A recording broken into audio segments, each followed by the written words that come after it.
ఓ మగువా, యావత్ సృష్టిని ఒక్క గంటలో తయారు చేసిన బ్రహ్మ నిన్ను చేయడానికి వారం రోజులు తీసుకున్నాడట. ఏం చేస్తాడు మరి? నీ హృదయంలో ఎన్ని విషయాలు పొదగాల్సి వచ్చిందో తెలుసా? ఎంతోమందికి నీవో ఔషధం.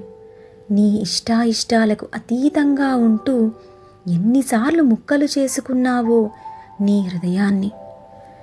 శరీరం ఎంత మృదువుగా ఉంటుందో మానసికంగా అంత బలవంతురాలివి.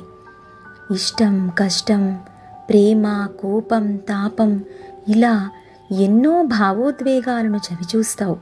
కానీ ఎదుటివారి నుండి ఒక్క ప్రేమానురాగాన్ని మాత్రమే ఆశిస్తావు. ఒక క్షణంలో ఎన్నో విషయాలు ఆలోచిస్తావు, పరిష్కారాలు సూచిస్తావు. మరుక్షణంలో నీ చెక్కిళ్లను తడిచేసుకుంటావు. ఆ కన్నీటిలో ఎన్నో ఉద్వేగానుభూతులను నింపుకుంటావు. నవమాసాలు పొట్టలో మోస్తూ ఒక జీవికి ప్రాణం పోయగలవు. అయినా నీ విలువ నీకు తెలియనట్టే ఉంటావు.